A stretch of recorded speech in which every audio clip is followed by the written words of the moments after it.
आज के क्लास में हम सीखेंगे ज्वालामुखी के बारे में कि ज्वालामुखी क्या होता है, ज्वालामुखी कितने प्रकार का होता है, कौन कौन से महत्वपूर्ण ज्वालामुखी है और ज्वालामुखी से जुड़े हुए बहुत से ऐसे तथ्य, बहुत से ऐसे फैक्ट्स जो कई तरह के एग्जाम में पूछे जाते हैं। सबसे पहले हम जानेंगे ज्वालामुखी क्या होता है। तो हमारे पृथ्वी की सतह यानी कि ऊपरी भाग पर उपस्थित ऐसा दरार या मुख जिससे पृथ्वी के भीतर का गर्म लावा, गैस, भस्म आदि बाहर निकलते रहता है, उसे ही ज्वालामुखी कहा जाता है। हम सभी को पता है कि हमारे पृथ्वी के अंदर में दहकता हुआ आग है और ये दहकता हुआ आग जो है पृथ्वी के अंदर के सभी चीजों को पिघला रहा है और वही पिघलकर जब बाहर निकलता है पृथ्वी के जिस मुख से, उसे ही ज्वालामुखी कहा जाता है, जैसा कि इस वीडियो में आपको दिखलाई पड़ रहा है।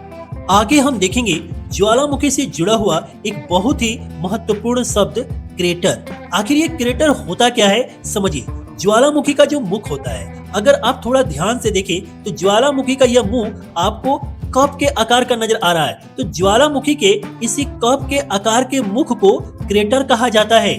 आगे हम देखेंगे ज्वालामुखी से जुड़ा हुआ एक और महत्वपूर्ण शब्द सिंडर। आखिर ये सिंडर क्या होता है? देखिए, ज्वालामुखी उद्गार के समय हवा में उड़ता हुआ जो लावा होता है ये जल्दी ही ठंडा हो जाता है और ठंडा होने के बाद यह लावा छोटे छोटे टुकड़ों में बदल जाता है। इन्हीं छोटे छोटे टुकड़ों को सिंडर कहा जाता है, जैसा कि इस फोटो में आपको दिखाई पड़ रहा है। यहाँ पर आप देख सकते हैं छोटे छोटे ये टुकड़े, इन्हीं छोटे छोटे टुकड़ों को हम सिंडर के नाम से जानते हैं। अब हम देखेंगे कि उद्गार यानी कि विस्फोट के अनुसार ज्वालामुखी कितने प्रकार का होता है। तो देखिए, उद्गार या विस्फोट के अनुसार ज्वालामुखी जो है वो 3 प्रकार का होता है। सबसे पहला सक्रिय या जागृत ज्वालामुखी, जिसे अंग्रेजी में एक्टिव वोल्केनो कहते हैं। दूसरा प्रसुप्त या सुप्त ज्वालामुखी, जिसे अंग्रेजी में डोरमेंट वोल्केनो कहा जाता है। और तीसरा मृत यानी मरा हुआ ज्वालामुखी, जिसे अंग्रेजी में एक्सटिंक्ट वोल्केनो और कुछ लोग इसे अंग्रेजी में डेड यानी कि मरा हुआ वोल्केनो भी कहते हैं।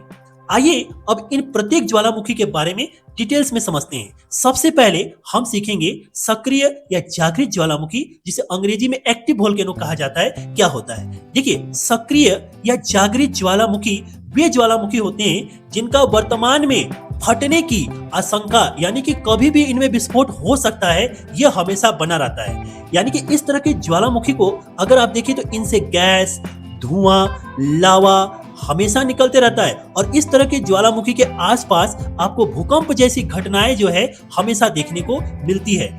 वर्तमान समय में अगर आप देखते हैं तो लगभग आपको 1350 सक्रिय ज्वालामुखी पर्वत मिल जाएंगे और सबसे प्रमुख सक्रिय ज्वालामुखी पर्वत आपको इटली में मिलता है। इटली का जो स्ट्रोम्बोली ज्वालामुखी पर्वत है जो लिपारी द्वीप पर स्थित है, यह एक प्रमुख सक्रिय ज्वालामुखी है। इसी तरह से आपको इटली का एटना मिलता है, यह भी एक सक्रिय ज्वालामुखी पर्वत है। और ठीक इसी तरह से कोलिमा ज्वालामुखी पर्वत जो मैक्सिको उत्तरी अमेरिका में स्थित है, यह भी एक सक्रिय ज्वालामुखी पर्वत है। अब हम देखेंगे भूमध्य सागर का प्रकाश स्तंभ यानी कि lighthouse of the Mediterranean Sea. यह सक्रिय ज्वालामुखी से जुड़ा हुआ एक बहुत ही महत्वपूर्ण टर्म है। कई तरह के एग्जाम में यहाँ से प्रश्न पूछा जाता है, तो आइए इसको समझते हैं कि यह आखिर है क्या। देखिए, स्ट्रोम्बोली ज्वालामुखी हम सभी ने पढ़ा कि यह एक सक्रिय ज्वालामुखी पर्वत है जो इटली में है। तो याद रखिएगा कि स्ट्रोम्बोली ज्वालामुखी पर्वत इटली में भूमध्य सागर के लिपारी द्वीप पर अवस्थित है।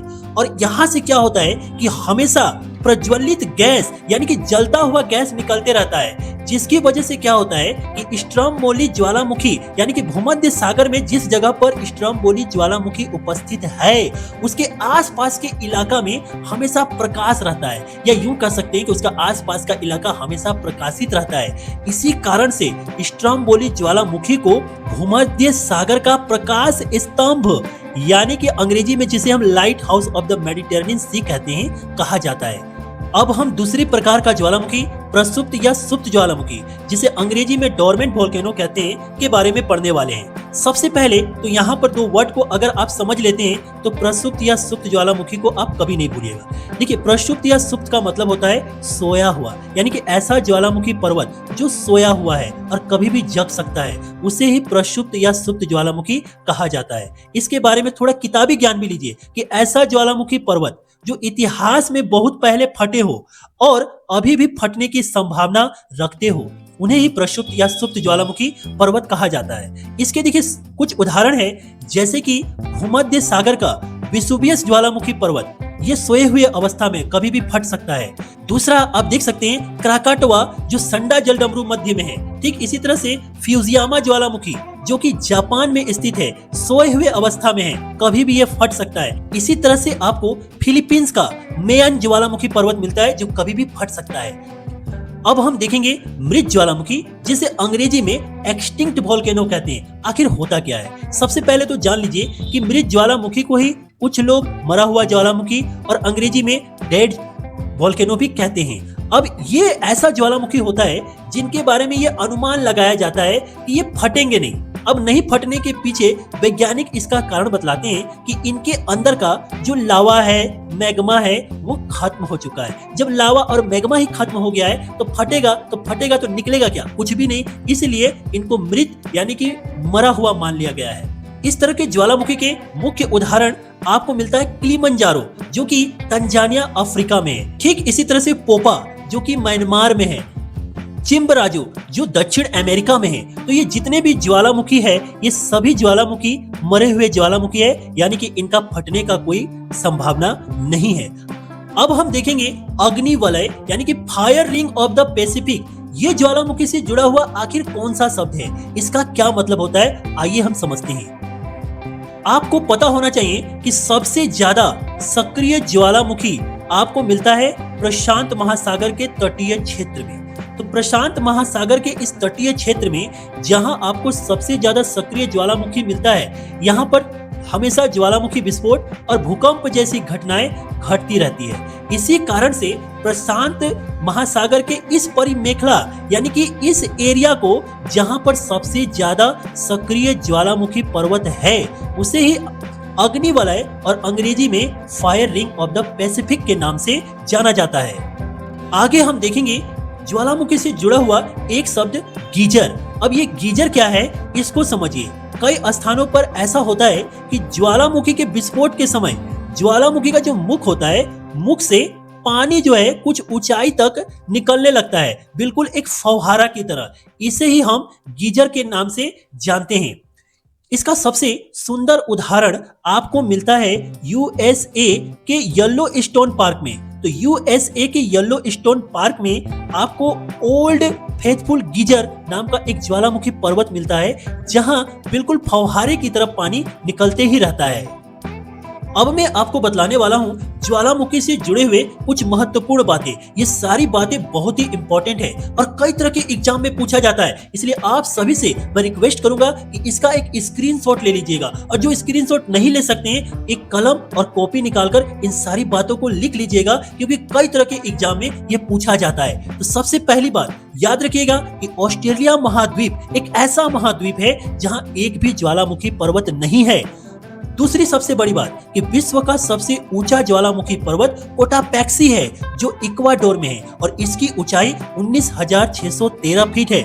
तीसरी सबसे बड़ी बात कि विश्व की सबसे ऊंचाई पर स्थित शांत ज्वालामुखी पर्वत एकांकागुआ है, जो एंडीज पर्वतमाला पर स्थित है और इसकी ऊंचाई 6,960 मीटर है। अगली बात कि विश्व का सबसे ऊंचाई पर स्थित सक्रिय यानी कि एक्टिव ज्वालामुखी पर्वत ओजोस डेल सलाडो है, जो दक्षिण अमेरिका महाद्वीप में अर्जेंटीना तथा चिली नामक देशों की सीमा पर स्थित है। अगली सबसे बड़ी बात कि बैरन द्वीप भारत का एकमात्र सक्रिय ज्वालामुखी है और यह बंगाल की खाड़ी में स्थित है।